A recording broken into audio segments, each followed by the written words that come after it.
Right? Okay, well, good morning Queensland, and it's wonderful to be here today with Minister Grace and Principal Michael Grogan at Brisbane Central State School to launch the Premier's Reading Challenge. Well, I have a little bit more to say about that in the moment, but first of all I just want to give everyone the COVID update. We only have one new case, of course that's in hotel quarantine, which is fantastic. We only have 15 active cases at the moment in Queensland. Really good news, 7,808 tests in the past 24 hours, and we've got a total of 175,486 vaccines to date. Well, today, to the students across Queensland, I want you to read. I want you to read as many books as possible as part of the Premier's Reading Challenge. This has been going from strength to strength. It's open up to prep to year 9s.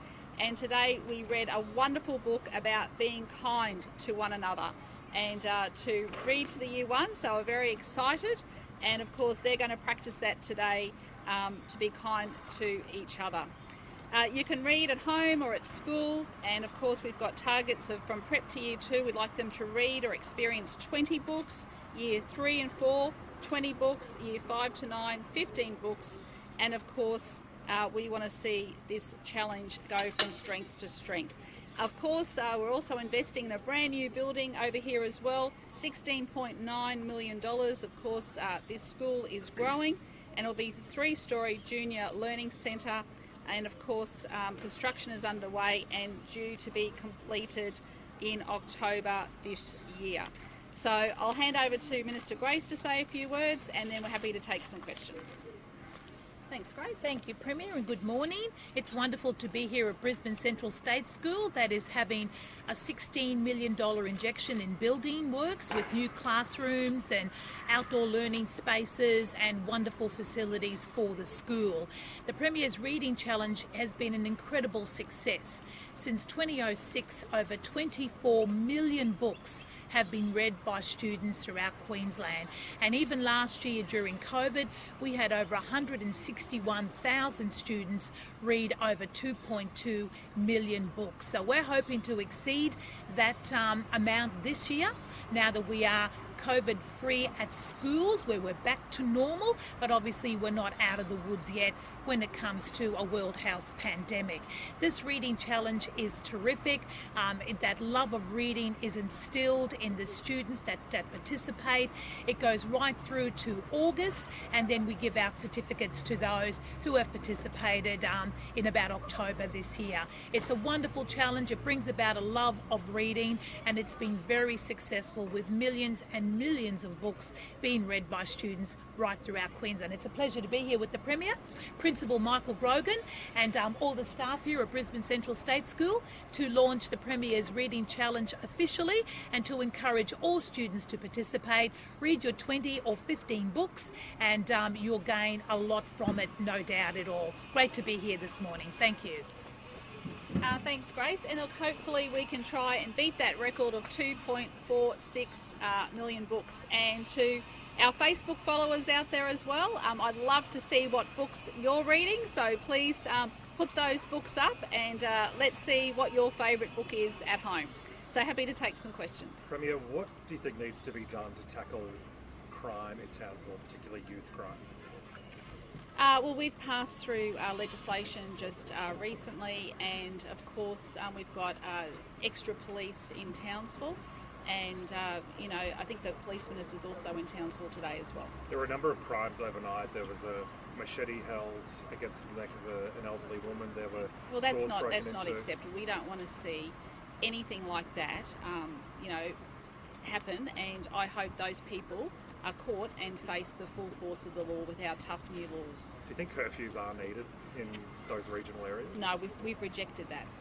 Premier, the Prime Minister was on ABC radio yesterday afternoon again saying the Queensland Regional Quarantine Facility Plan lacks detail. Has he got it wrong?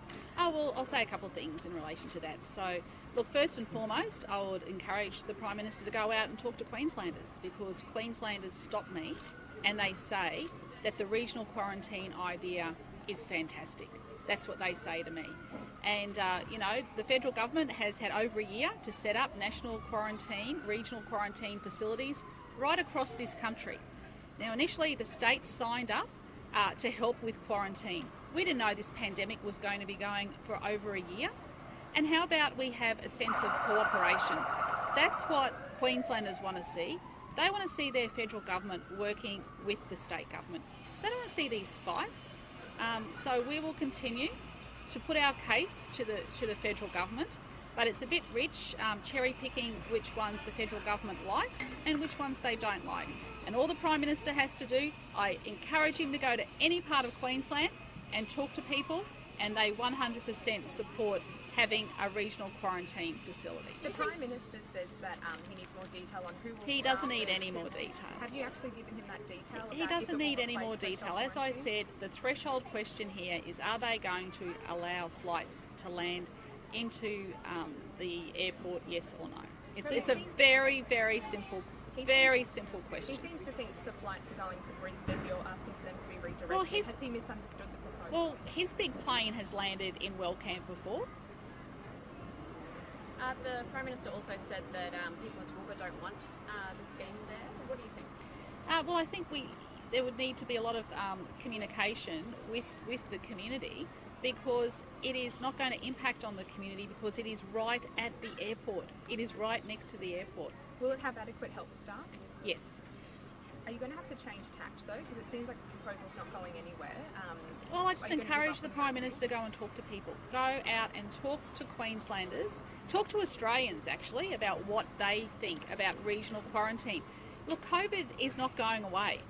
We are seeing third and fourth waves happening around the world, around the globe. We're seeing mutations. We are seeing highly infectious strains.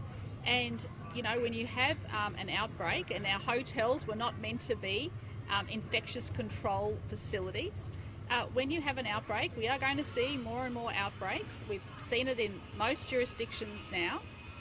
That means that communities have to be shut down. And if you want to open up trade and commerce along the East Coast, regional quarantine facilities, and to give people and business certainty, regional quarantine facilities are indeed your answers. Just to clarify some of those details though, the Prime Minister says the Queensland Government hasn't provided how it's going to operate, who's going to operate it, where the workforce is coming from, who's running the infection control procedures. There have been a lot of communication that has been happening between the departments on an ongoing basis. The threshold question needs to be answered. Are they going to allow flights to land in there, yes or no? So is the Prime Minister lying? He does have that detail. He does have a lot of detail, and his department may not be briefing him about the length, the extent of the communication that's been happening between the departments. Premier, vaccine passports, the idea has been floated between the states. Do you think that is a viable... It has never been raised at National Cabinet. It's another thought bubble, obviously, at this stage. You know, we're either going to progress these issues through National Cabinet, or we're going to have thought bubbles and where it's not given much due consideration. So I would encourage those issues to come into National Cabinet, or at least go to the Federal Cabinet and come out of Federal Cabinet with a proposal rather than just make things up. Last figures, there's a new poll that's indicated something like 29% of people don't want to get the COVID jab. What do you have to say to people who are reluctant? Yeah, I think people are going to be more encouraged to get that vaccine in that last quarter of the year when the hubs open up. When those hubs open up, and that's exactly what we're planning at the moment for Pfizer and Moderna, I think you will see a big uptake of Queenslanders going to those hubs and getting the vaccine. It seems like a long way away when everyone is so desperate to get back to normal now. Well, we are living in the most normal of circumstances, considering what's happening in the rest of the globe. And I think if we had a huge COVID outbreak, there would be a much higher uptake of the vaccine. But I think a lot of people are more than happy to wait to that last quarter in terms of having that option of that Pfizer and Moderna. Premier, on hospitals, we saw Yes. ramping issues again yesterday on the Gold Coast and Ipswich. That $100 million funding package, Yes. how long before we see those new beds take effect, I guess? Yeah, over the next, well, there's a couple of things here. So The $100 million is to alleviate some of the pressures straight away, and as we know, these pressures are being experienced right across the nation. It's not unique. There has been some good coverage in the southern states about how it is a national issue, and once again, I called for that to be on the national agenda and will be discussed at National Cabinet in a couple of weeks' time. In terms of bed capacity overall, we are seeing growth pressures, and of course we've got a lot of people moving to Queensland as well. Our Infrastructure Cabinet Subcommittee is very much focused on looking at when those extra beds come on stream. I've given the departments a 2-year time frame to get the satellite hospitals up and running. Over the next 2 to 4 years, we have an additional around 800 beds coming online. And that planning has started well before now. That planning has been underway during the last term. So we will see that extra capacity come online right across different parts of our state where those pressures are being felt. Premier, there's been some concerning videos posted in the last couple of days from students at schools.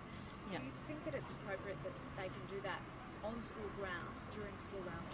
I haven't seen it, but I might ask the Minister to comment on it, if that's okay, Evan.